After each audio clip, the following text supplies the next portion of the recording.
ሰላም ጤና ይስጥልን ክብራትና ክብራን ቻናላችን ቤተሰቦች ዛሬ የምንገኝበት የታሪክ ምዕራፍ እንደ ዋዛ የሚታይ አይደለም። ዓለማችን በሁለት ታላላቅ ኃይሎች መካከል ባለ እጅግ አደገኛ ፍጥጫ ምክንያት የቁም እንቅልፍ አጥታለች። በታሪክ ተመዝግቦ የማይታወቅ ዲፕሎማሲው ከጦርነት ጋር፣ ሰላሙ ከጥፋት ጋር፣ ተስፋው ከጭንቀት ጋር የተጋጨበት ታላቁ የዲፕሎማሲያዊ ጅራፍ ውስጥ እንገኛለን። ዛሬ የምንነግራችሁ ታሪክ ስለ አንዲት ጠባብ የባህር መስመር ብቻ አይደለም።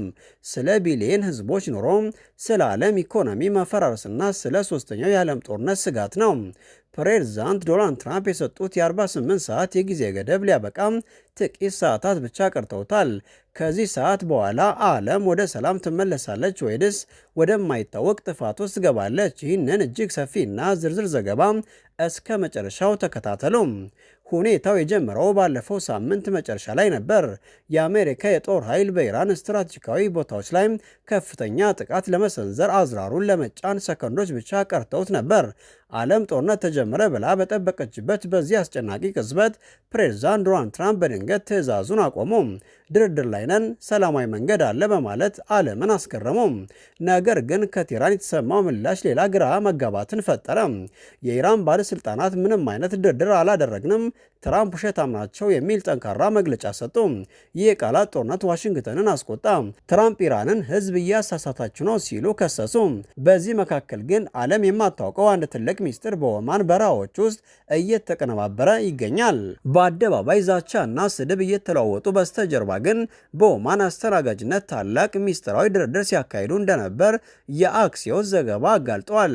ይህ የኦማን ፕሮቶኮል ተብሎ ሊጠራ የሚችለው ስምምነት የሆርሙዝ ወሽመጥን ለ60 ቀናት ያለምንም ጦርነት ክፍት ለማድረግ የታለመ ነበር።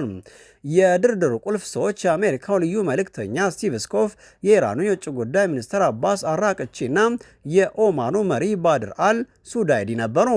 መረጃዎች እንደሚያመለክቱት የኢራን ከፍተኛ መሪዎች ሳይቀሩም ስምምነቱን ተቀብለውት ነበር። ሰነዱ ተዘጋጅቷል፣ ብሩ ተመርጧል፣ ፊርማው ብቻ ነበር የሚጠበቀው። ዓለም ለ60 ቀናት ብቻ ትንፋሿን ልታገኝ ነበር። ግን ድንገት መብረቅ ወደቀ። ፕሬዝዳንት ትራምፕ በፎክስ ኒውስ የሰጡት ቃለ ምልልስ ሁሉንም ነገር ቀየረው። ትራምፕ በራሳቸው በራስ መተማመን ስሜት ሆነው ስምምነቱ በጣም በቅርቡ ይፈረማል አሉ። ፕሬዝዳንት ትራምፕ በፎክስ ኒውስ የሰጡት ቃለ መጠይቅ ሁሉንም ነገር ቀየረው። ትራምፕ በራሳቸው በራስ መተማመን ስሜት ሆነው ስምምነቱ በጣም በቅርቡ ይፈረማል አሉ።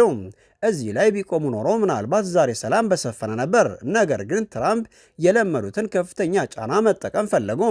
ድርድሩ ካልተሳካ ግን ኢራንን እጅግ በጣም ጠንካራ በሆነ መንገድ እንመታታለን ሲሉ አስጠነቀቁ። በተጨማሪም በሚቀጥሉት 48 ሰዓታት ውስጥ የሁሉም ነገር መጨረሻ እናውቃለን በማለት የጊዜ ገደብ አስቀመጡ። ለትራምፕ የድርድር ዘዴ ሊሆን ይችላል፣ ለቴህራን ግን የክብር ጉዳይ ሆነ። በዛቻ ስር አንደራደርም የሚለው የኢራን ጥንታዊ አቋም በድጋሚ አንሰራራ። ከትራምፕ ንግግር ከሰዓታት በኋላ የኢራን መንግስት ሚዲያዎች አስደንጋጭ ዜና አሰራጩ። አሜሪካ ወታደራዊ ዛቻዋን እስካላቆመች ድረስ የኦማኑ ስምምነት ተቋርጧል የሚል መርዶ ተሰማ። የ60 ቀኑ ተስፋ በ60 ደቂቃ ውስጥ ወደ አመድነት ተቀየረ። አሁን ጉዳዩ ከፖለቲካዊ አልፎ ወደ ግለሰባዊ ፍጥጫ ተቀይሯል። ትራምፕ 48 ሰዓት አሉ፣ ኢራን አይሆንም አለች። በመሃል ግን ያለው የዓለም ህዝብ ደግሞ ወዴት እየሄድን ነው ብሎ ይጠይቃል። የሆርሙዝ ወሽመጥ የዓለምን 20 በመቶ ነዳጅ የሚያስተላልፈው የደም ስር ነው። ይህ መስመር ከተዘጋ በኢትዮጵያ ያለ አርሶ አደር፣ በአሜሪካ ያለ ነጋዴ፣ በአውሮፓ ያለ ተማሪ ሁላችንም ዋጋ እንከፍላለን። አሁን የቀሩ ሰዓታት ጥቂት ናቸው። እነዚህ 48 ሰዓታት የትራምፕን የፕሬዝዳንትነት ዘመን፣ የኢራንን የወደፊት ዕጣ ፈንታና የዓለምን ሰላም ይወስናሉ። ትራምፕ ቃላቸውን አክብረው ጥቃት ይሰነዝራሉ ወይስ ኢራን በመጨረሻም ሰከንድ ወደ ድርድር ጠረጴዛው ትመለሳለች? ይህ ዲፕሎማሲያዊ ጅራፍ የፈጠረው ቁስል በቀላሉ የሚድን አይደለም። በአሁኑ ሰዓት በሆርሙዝ ወሽመጥ ላይ የጦር መርከቦች ተፋጠዋል። አውሮፕላን ተሸካሚዎች ተዘጋጅተዋል። የሚሳኤል መተኮሻዎች ወደ ሰማይ አቅንተዋል። ዓለም በአንዲት ትንሽ ስህተት ምክንያት ወደ ገደል ልትገባ ትችላለች። ክብራትና ክብራን ታሪክ በዓይናችን ፊት እየተጻፈ ነው። እኛ በዚህ ቻናል በየደቂቃው የሚወጡ መረጃዎችን እየተከታተል እናቀርብላችኋለን። ለመሆኑ የእርስዎ ግምት ምንድን ነው? ትራምፕ ያላቸውን 48 ሰዓት ተጠቅመው ጥቃት ይሰነዝራሉ ወይስ ይህ ሁሉም የሁለቱ ሀገራት የፖለቲካ ድራማ ነው? የነዳጅ ዋጋ መናርና የጦርነት ስጋት በሰው ሕይወት ላይ ምን ተጽዕኖ ይኖረዋል? ለመሆኑ የእርስዎ ግምት ምንድን ነው? ትራምፕ ያሏቸውን 48 ሰዓታት ተጠቅመው ጥቃት ይሰነዝራሉ ወይስ ይህ ሁሉ የሁለቱ ሀገራት የፖለቲካ ድራማ ነው? የነዳጅ ዋጋ መናርና የጦርነት ስጋት በእርስዎ ህይወት ላይ ምን ተጽዕኖ ይኖረዋል? እባክዎ ሀሳቦን በኮሜንት መስጫው ላይ በዝርዝር አስፍሩልን። ለሌሎች እንድረስ ላይክ ያድርጉ።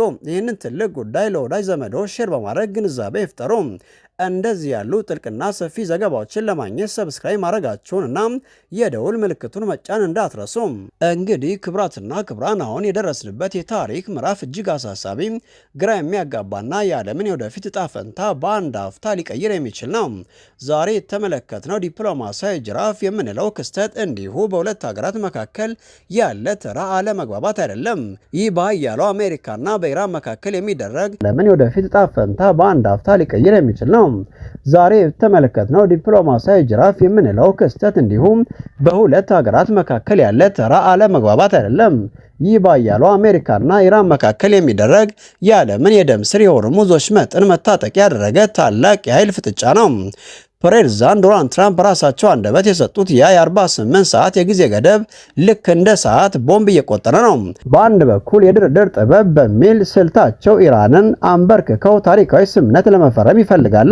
በሌላ በኩል ግን ጠንካራ ጥቃት እንሰነዝራለን የሚል ማስፈራሪያቸው በኦማን በኩል ተከፍቶ የነበረውን የሰላም በር በርግዶ የዘጋ ይመስላል። ኢራን ደግሞ በጠመንጃ አፈሙዝ ስር ሆነን አንደራደርም በማለት ክብሯን ለማስጠበቅ ስትል የዓለምን ኢኮኖሚ አደጋ ላይ የሚጥል ውሳኔ አሳልፋለች። ይህ ፍጥጫ ለምን ለኔና ለእናንተ ያሳስባል? ምክንያቱም ዛሬ በዚህ ጠባብ የባህር መስመር ላይ የሚፈነዳ አንዲት ጥይት ነገ እርስዎ ማዕድን ላይ ያለውን የምግብ ዋጋ ይወስናል። በዚህ የሚነሳው ጭስ የዓለምን ሰላም ያውካል። በኦማን በኩል ተዘጋጅቶ የነበረው ያ የ60 ቀናት የሚታደስ የሰላም ስምምነት ለምን እንዲህ በቀላሉ ከሸፈ? ትራምፕስ ለምን ይህንን ወሳኝ ሰዓት ለዛቻ ተጠቀሙበት? ኢራንስ ለምን ለሰላሙ ድል ከመስጠት ይልቅ ፊቷን አዞረች? እነዚህ ጥያቄዎች የታሪክ ፍርዳቸውን ለማግኘት ጥቂት ሰዓታት ብቻ ነው የቀራቸው። ክብራትና ክብራን እኛ እዚህ ቻናል ላይ የምናቀርብላችሁ ዜና ብቻ አይደለም፣ የዓለምን የፖለቲካ ቼዝ ጨዋታ ጥልቅ ትንታኔ እንጂ። አሁን ኳሷ በሁለቱ ሀገራት ሜዳ ላይ ናት። ዓለም በጭንቀት ሆና ወደ ሆርሙዝ ወሽመጥ ትመለከታለች። ጦርነት ወይስ ሰላም? ውድመት ወይስ ድርድር የሚለው ጥያቄ መልሱን የሚያገኘው በእነዚህ አስጨናቂ 48 ሰዓታት ውስጥ ይሆናል።